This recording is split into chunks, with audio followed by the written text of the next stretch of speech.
Hello दोस्तों, मैं हूँ आरती मौर्य। कैसे हैं आप सभी लोग। दोस्तों आज का जो हमारा टॉपिक रहेगा थ्योरीज ऑफ लर्निंग। आज हम लर्निंग के बारे में बात करेंगे, थ्योरीज ऑफ लर्निंग के बारे में बताएंगे। दोस्तों सबसे पहले देख लेते हैं लर्निंग क्या है। इससे पहले दोस्तों वीडियो को लाइक कर दीजिए, अगर आपने वीडियो को लाइक नहीं करा है सब्सक्राइब कर दीजिए। दोस्तों बेल आइकन को प्रेस करें ताकि आने वाली वीडियो आप तक पहुंच जाए। दोस्तों देखते हैं कि लर्निंग क्या है। आज हमने थ्योरीज ऑफ लर्निंग करेंगे दोस्तों, यानी कि उन थ्योरीज के बारे में जानेंगे जो लर्निंग के ऊपर दी गई है। दोस्तों तो सबसे पहले हम देख लेते हैं कि लर्निंग क्या है, यानी कि सीखना क्या है। अधिगम सीखना क्या है? अभ्यास या अनुभूति के परिणाम स्वरूप, यानी कि किसी प्रकार से कार्य किया गया हो, यानी कि कोई अभ्यास किया गया हो, अभ्यास या अनुभूति के परिणाम स्वरूप। और अभ्यास करने के बाद उसका जो परिणाम स्वरूप जो परिणाम आया है, परिणाम स्वरूप व्यवहार में होने वाले अपेक्षाकृत स्थायी परिवर्तन को सीखना कहते हैं। यानी कि सीखना क्या है? व्यक्ति में अपेक्षाकृत व्यवहार में परिवर्तन ही सीखना है। कह रहे हैं अभ्यास या अनुभूति के परिणाम स्वरूप व्यवहार में होने वाले अपेक्षाकृत स्थायी परिवर्तन को सीखना कहते हैं। दोस्तों कुछ हमारी ये थ्योरीज ऑफ लर्निंग, यानी कि हमारी लर्निंग की कुछ थ्योरीज है। दोस्तों हम कह सकते हैं कि जो सीखने के सिद्धांत जो बताए गए हैं, यानी कि थ्योरीज ऑफ लर्निंग जो दी गई हैं, लर्निंग की जो थ्योरीज बताई गई हैं दोस्तों, प्रत्येक मनोवैज्ञानिक ने, यानी कि जितने भी मनोविज्ञान है, सभी मनोवैज्ञानिकों ने अपने अपने मत अनुसार थ्योरीज बताई है, यानी कि सिद्धांतों को बताया है। दोस्तों तो जो आज हम वीडियो में बात करने वाले, जिन सिद्धांतों के बारे में बात करने वाले दोस्तों, ये कुछ प्रमुख थ्योरीज हैं जो आजकल एग्जाम में पूछी जाती है और बहुत ज्यादा प्रमुख है। दोस्तों तो ये हम कुछ निम्नलिखित थ्योरीज के बारे में बात करते हैं, जो कि 4 प्रकार से दी गई है थ्योरीज। देख लेते हैं। सबसे पहले है कॉग्निटिव थ्योरी, फिर है social learning theory, operant conditioning theory, classical condition theory, संज्ञानात्मक सिद्धांत, सामाजिक सिद्धांत, क्रिया प्रसूत अनुबंधन का सिद्धांत और क्रिया अनुबंधन यानी कि शास्त्रीय अनुबंधन का सिद्धांत। दोस्तों सबसे पहले देखते हैं कॉग्निटिव थ्योरी, यानी कि कॉग्निटिव थ्योरी, संज्ञानात्मक सिद्धांत। संज्ञानात्मक सिद्धांत के बारे में, संज्ञानात्मक सिद्धांत किसने दिया है? कॉग्निटिव थ्योरी दी है दोस्तों जीन पियाजे ने। किसने दी है? जीन पियाजे। तो ये सिद्धांत किसका है? जीन पियाजे। संज्ञानात्मक थ्योरी के जो प्रतिपादक है कौन है? जीन पियाजे है। कॉग्निटिव थ्योरी है, कभी कभी एक नंबर पे भी आ जाता है दोस्तों की संज्ञानात्मक सिद्धांत के प्रतिपादक कौन है, तो जीन पियाजे है दोस्तों। तो कॉग्निटिव थ्योरी किसकी होगी दोस्तों? जीन पियाजे की। और इन्होंने अपने संज्ञानात्मक विकास को 4 अवस्थाओं में बांटा है दोस्तों। 4 अवस्थाएं इन्होंने अपने संज्ञानात्मक विकास की बताई है। कौन कौन सी है वो? जैसे इंद्रजनितीय गामक अवस्था, पूर्व संज्ञानात्मक अवस्था और मूर्त संज्ञानात्मक अवस्था और अमूर्त संज्ञानात्मक अवस्था। दोस्तों जैसे कि इंद्रजनितीय गामक अवस्था इन्होंने बताई है 0 से 2 वर्ष तक, यानी कि जन्म से 2 वर्ष तक। और पूर्व संज्ञानात्मक अवस्था है दोस्तों 2 से 7 वर्ष तक की पूर्व संज्ञानात्मक अवस्था। और मूर्त अवस्था क्या है? 7 से 14 वर्ष, 7 से 14 वर्ष तक की। अमूर्त संज्ञानात्मक अवस्था दोस्तों बताई है 14 से वयस्क अवस्था तक, वयस्क, यानी कि हम कह सकते हैं जो संज्ञानात्मक विकास की जो 4 अवस्थाएं बताई है जीन पियाजे ने।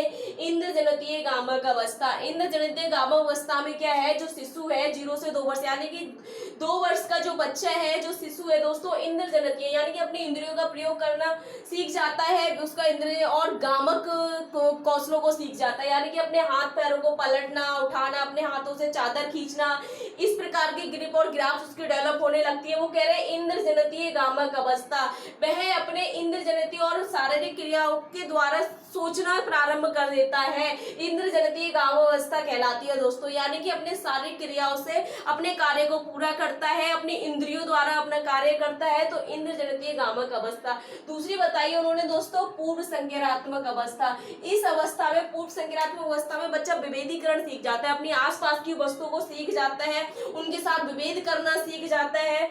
फिर कह रही है दोस्तों मूर्त संज्ञानात्मक अवस्था, यानी कि मूर्त रूप से सोचने की अवस्था, यानी मूर्त रूप से सोचना स्टार्ट कर देता है। जो उसके सामने वस्तु है मूर्त रूप से सोचना स्टार्ट कर देता है। और क्या है? मूर्त रूप से काल्पनिक चिंतन करना शुरू कर देता है, और अमूर्त दोस्तों क्या है, तर्क करने शुरू कर देता है। यानी कि अमूर्त संज्ञानात्मक अवस्था में व्यक्ति क्या है, तर्क करना शुरू कर देता है, और अमूर्त संज्ञानात्मक अवस्था तक व्यक्ति का पूर्ण विकास हो चुका होता है। जब तक बच्चा 14 वर्ष से वयस्क अवस्था तक आता है तो बच्चे का संपूर्ण यानी कि परिपक्वता की स्टेज पर पहुंच जाता है दोस्तों। तो ये संज्ञानात्मक विकास के जीन पियाजे ने 4 अवस्थाएं बताएंगे: इंद्रजनती कामक अवस्था, पूर्व संज्ञानात्मक अवस्था, मूर्त संज्ञानात्मक अवस्था और अमूर्त संज्ञानात्मक अवस्था।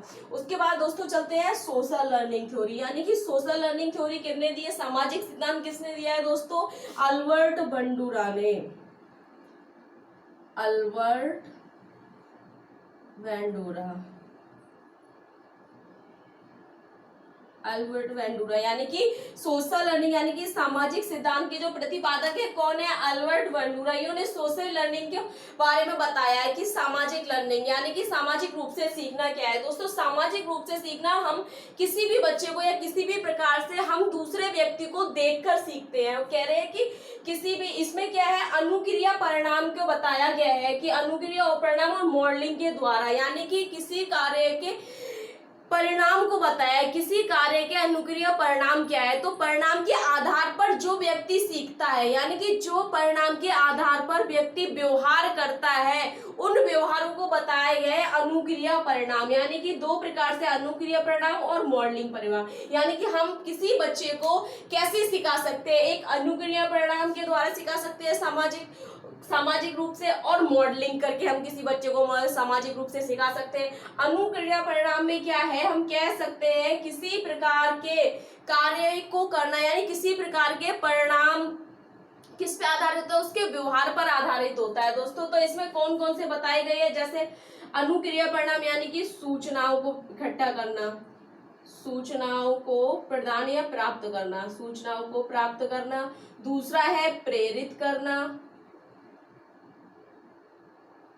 और फिर है पुनर्वलित करना, पुनर्वलित करना दोस्तों। तो क्या अनुक्रिया यानी कि किसी भी व्यवहार के परिणाम के आधार पर अनुक्रिया करना, हम सामाजिक अधिगम द्वारा किसी व्यक्ति को कार्य करना सिखा सकते हैं। यानी कि सामाजिक रूप से उस व्यक्ति को किसी भी कार्य को करना सिखा सकते हैं। अनुक्रिया परिणाम में क्या होगा, यदि कोई व्यक्ति कार्य करेगा, उसका परिणाम क्या निकलेगा कि व्यक्ति उस कार्य को करके एक तो सूचनाओं को प्राप्त करेगा, दूसरा उस कार्य को करके वह प्रेरित होगा ताकि वह आगे कार्य करे, तीसरा क्या है, वो पुनर्वलित होगा और उसके अंदर अंतः प्रेरणा जगेगी, यानी कि वह कार्य करने को तत्पर रूप से तैयार रहेगा। दूसरे तरीके से हम मॉडलिंग के द्वारा बच्चों को सिखा सकते हैं, जैसे कि बंडूरा ने एक मूवी दिखाकर बच्चों को, कुछ बच्चों के सामने उन्होंने प्रयोग किया था कुछ बच्चों पर, कि मूवी दिखाकर क्या हुआ, उन बच्चों में स्थायी परिवर्तन आया, जो मूवी में हो रहा था वो बच्चे भी वह कर रहे थे। तो दोस्तों मॉडलिंग के द्वारा हम क्या कर सकते हैं, बच्चों का ध्यान केंद्रित करके सिखा सकते हैं, उनको अभिप्रेरणा जगा सकते हैं हम उनमें, और क्या है, धारणा बना सकते हैं, और पेशीय उत्पादन कर सकते हैं, पेशीय उत्पादन। यानी कि मॉडलिंग के द्वारा क्या होगा, जब बच्चे देखेंगे, यानी कि उन्होंने कहा है कि इन्होंने जब मूवी पर प्रयोग करा था बंडूरा ने, कि जिस प्रकार से बच्चे सीख रहे थे, तो मॉडलिंग में क्या हो रहा था, एक तो बच्चे बहुत ज्यादा कंसंट्रेट के साथ उसको सीख रहे थे कि उस मूवी में क्या क्या हो रहा है, और उनकी एक धारणा बन गई, यानी कि उस मूवी के लिए उन्होंने क्या सोचा क्या समझा, एक धारणा अपनी बना ली, अभिप्रेरित हुए ताकि वे स्वयं करें, और जब उन्होंने स्वयं यानी कि शारीरिक रूप से, पेशीय उत्पादन रूप से उन्होंने खुद करा, तो कहीं ना कहीं उन्होंने जो मूवी में देखा था उससे बेहतर करा, यानी कि उनमें स्थायी परिवर्तन आया। तो किसके द्वारा, एक अनुक्रिया परिणाम के द्वारा हम सिखा सकते हैं, और मॉडलिंग के द्वारा सिखा सकते हैं दोस्तों। उसके बाद है ऑपरेंट कंडीशनल थ्योरी। इसमें क्या है, क्रिया प्रसूत अनुबंधन सिद्धांत, यानी कि ये किसने दिया, इसके प्रतिपादक है B.F. Skinner, B.F. Skinner. Operand यानी कि ऑपरेंट कंडीशन थ्योरी के जो ऑपरेंट थ्योरी के जो प्रतिपादक हैं दोस्तों, क्रिया प्रसूत अनुबंधन के जो प्रतिपादक है कौन है? BF Skinner. यानी कि यह सिद्धांत किसने दिया है? बीएफ स्किनर ने दिया है। स्किनर ने चूहे पर प्रयोग किया था और कबूतर पर प्रयोग किया था। इन्होंने अनुक्रिया और अनुबंधन को छोड़कर इन्होंने उद्दीपक पे ज्यादा ध्यान दिया। वो कह रहे हैं कि अनुक्रिया और उद्दीपन, या उद्दीपन हो या अनुक्रिया हो दोस्तों, तो कह रहे हैं कि जब चूहे द्वारा विभिन्न भागों में भागे जाने पर उसकी जो भोजन की प्राप्ति की थी वो क्या थी? एक तो अनुक्रिया थी, दूसरा उद्दीपक। यानी कि अनुक्रिया उन्होंने अनुबंधन किया था उस चीज से, और उद्दीपक थी कि चूहे को क्या है, उसको चूहे को पकड़ना और उसको भोजन प्राप्त करना। जैसे ही चूहा भागता है वह लीवर पर गिरता है और क्या होता है? उसको भोजन मिल जाता है। यानी कि वो कह रहे हैं कि हम किसी उद्दीपक को देकर हम किसी व्यक्ति को कुछ भी सिखा सकते हैं। यानी कि अनुक्रिया द्वारा उद्दीपन का यानी कि अनुबंधन करके हम किसी कार्य को सिखा सकते हैं। फिर है दोस्तों क्लासिकल कंडीशन थ्योरी, यानी कि वस्तु क्लासिकल कंडीशन थ्योरी दोस्तों किसने दी है? इसके प्रतिपादक है दोस्तों